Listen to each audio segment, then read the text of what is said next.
దీవానా ఈ సినిమా చూసి థియేటర్ నుంచి బయటకు వచ్చాక ఒక డిఫరెంట్ ఫీలింగ్ మాత్రం నా మైండ్ లో అలాగే ఉండిపోయింది. ఎందుకంటే సినిమా నాకు అంతలా అనిపించింది. నేను ఇదేదో తెలుగు సినిమా ఇండస్ట్రీలో ఇప్పటి వరకు రాని లవ్ స్టోరీ అని గానీ అదిరిపోయిన లవ్ స్టోరీ అని గానీ చెప్పడం లేదు. కానీ ఈ మధ్య కాలంలో పెద్ద పెద్ద స్టార్ హీరోల సినిమాలు చూసిన తర్వాత కూడా రాని ఒక చిన్న సాటిస్ఫాక్షన్ మాత్రం ఈ సినిమా ఇచ్చింది. ఒక కొత్త యంగ్ డైరెక్టర్, స్టార్ కాస్ట్ లేకుండా యంగ్ యాక్టర్స్ ని పెట్టుకొని ఇలాంటి ఒక స్ట్రాంగ్ కంటెంట్ ఉన్న అటెంప్ట్ చేయడం నిజంగా అప్రిషియేట్ చేయాల్సిన విషయం. అందులోనూ మన తెలుగు నుంచి ఇలాంటి ఒక జెన్యూన్ కంటెంట్ రావడం ఇంకా మంచి విషయం. అందుకే మొదట్లోనే నా ఒపీనియన్ చెప్పాలంటే సినిమా అయితే నాకు నచ్చింది. ఫుల్ రివ్యూలోకి వెళ్లే ముందు మీరు గనక ఇంకా మన ఛానల్ సబ్స్క్రైబ్ చేసుకోకుండా చూస్తూ ఉంటే ఛానల్లో ఉన్న రివ్యూస్ చూడండి, జెన్యూన్ అండ్ హానెస్ట్ అనిపిస్తే సబ్స్క్రైబ్ చేసుకుని పక్కనే ఉన్న బెల్ ఐకాన్ కూడా ఆన్లో పెట్టుకోండి. స్టోరీ ఏంటంటే, మున్నా అనే యువకుడు ఎలాంటి బాధ్యత లేకుండా ఫ్రెండ్స్ తో తిరుగుతూ చిన్న చిన్న గొడవలు పడుతూ టైం పాస్ చేస్తూ ఉంటాడు. అలాంటి సమయంలో గవర్నమెంట్ ఆఫీసులో పనిచేసే అమూల్య అనే అమ్మాయిని చూసి లవ్ లో పడిపోతాడు. ఆమెను ఇంప్రెస్ చేయడానికి చాలా ప్రయత్నాలు చేస్తాడు,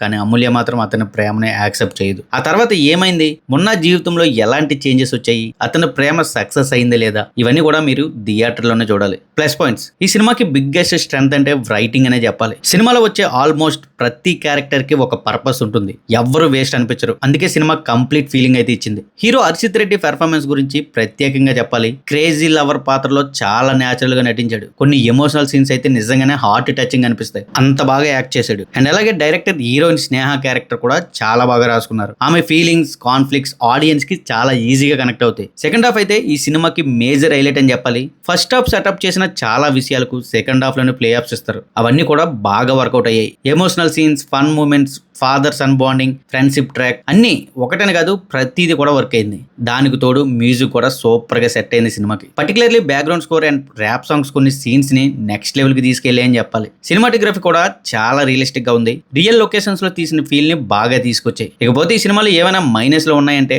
సినిమా ఫస్ట్ హాఫ్ కొంచెం స్లోగా ఉంటుంది. హీరో హీరోయిన్ ని ఇంప్రెస్ చేసే సీన్స్ అయితే కొంతసేపటి తర్వాత రిపిటేటివ్ గా అనిపిస్తాయి. కొన్ని రెగ్యులర్ లవ్ స్టోరీ ట్రోప్స్ కూడా చాలా దగ్గరగా కనిపించాయి. అండ్ అలాగే సినిమాలో కొన్ని డిస్టర్బింగ్ సీన్స్ ఉన్నాయి. అవి అందరికీ కంఫర్టబుల్ గా అనిపించకపోవచ్చు, అందుకే ఈ సినిమాకి మేబీ ఏ సర్టిఫికేట్ ఇచ్చి ఉంటారు. ఫైనల్ గా చెప్పాలంటే దివానా ఒక సిన్సియర్ రొమాంటిక్ డ్రామా అని చెప్పాలి. ఇది మాస్ యాక్షన్ మూవీ అయితే కాదు, కానీ స్ట్రాంగ్ రైటింగ్ ఉంది, ఎమోషనల్ డెప్త్ ఉంది, ఎక్సలెంట్ పెర్ఫార్మెన్సెస్ ఉన్నాయి. సో అందుకే ఆడియన్స్ ని ఈజీగా ఎంగేజ్ చేసింది. ఫస్ట్ హాఫ్ స్లో అయినా సెకండ్ హాఫ్ లో వచ్చే emotions, character growth, satisfying climax ఇవన్నీ కలిపి ఫస్ట్ హాఫ్ లో ఉన్న మైనస్ ని ఈజీగా కవర్ చేసేస్తాయి. లవ్ స్టోరీస్, ఎమోషనల్ డ్రామాస్ ఇష్టపడే వాళ్ళు డెఫినెట్ గా ట్రై చేయండి. మీకు వీలైతే దగ్గరలో ఉన్న థియేటర్ లో చూడండి. అండ్ మీలో ఎవరైనా ఇప్పటికే దీవానా చూసుంటే మీ ఒపీనియన్ ని ఖచ్చితంగా కామెంట్ లో చెప్పండి. వీడియో నచ్చితే లైక్ చేయండి, షేర్ చేయండి. మరిన్ని హానెస్ట్ రివ్యూల కోసం మన ఛానల్ సబ్స్క్రైబ్ చేసుకోండి. మరొక రివ్యూతో మళ్ళీ కలుద్దాం. Thank you guys, thanks for watching. జై హింద్.